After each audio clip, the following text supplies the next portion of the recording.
ভারতে বসে সুযোগের অপেক্ষায় আছেন সাবেক প্রধানমন্ত্রী শেখ হাসিনা। এ বিষয়ে জনগণকে সতর্ক থাকার আহ্বান জানিয়েছেন বিএনপি মহাসচিব মির্জা ফখরুল ইসলাম আলমগীর।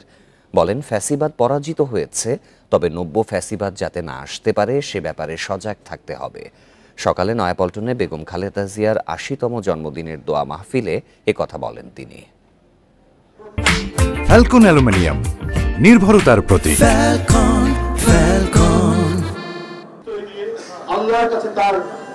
বৃহস্পতিবার ছিল বিএনপি চেয়ারপারসন বেগম খালেদা জিয়ার ৮০তম জন্মদিন।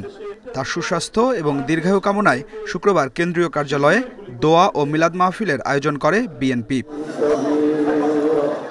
এ সময় বিএনপি মহাসচিব মির্জা ফখরুল ইসলাম আলমগীর বলেন, শিগগিরই চেয়ারপারসন খালেদা জিয়াকে চিকিৎসার জন্য বিদেশে পাঠানো হবে, তবে কবে নেওয়া হবে সে বিষয়ে সুনির্দিষ্টভাবে কিছু বলেননি। ম্যাডাম, অতি শীঘ্র আমরা বিদেশে চিকিৎসার জন্য নিয়ে যাব। আমরা আল্লাহর কাছে দোয়া করি যে সমস্ত সুস্থ হয়ে আমাদের মাঝে ফিরে আসেন। আল্লাহ তাআলা থেকে সম্পূর্ণ সুস্থতা দান করুন এবং চিকিৎসা করে যেন আমাদের মাঝে ফিরে আসতে পারেন, বাংলাদেশের মানুষের কাছে ফিরে আসতে পারেন।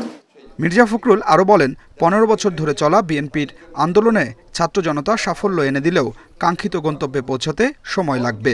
বলেন, নির্বাচনের মধ্য দিয়ে জনগণের অধিকার প্রতিষ্ঠা করতে পারলেই চূড়ান্ত সাফল্য আসবে।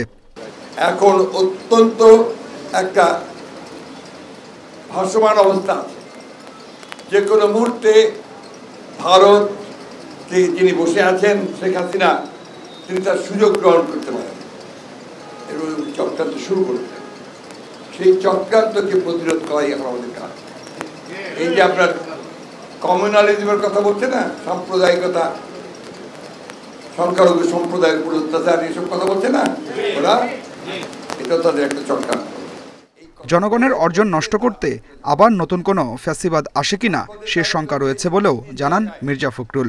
এখনও নানা চক্রান্ত অব্যাহত রয়েছে উল্লেখ করে বলেন, সাম্প্রদায়িক সহিংসতা সৃষ্টির চেষ্টাও চলছে। Adilur Rahman, independent news, Dhaka.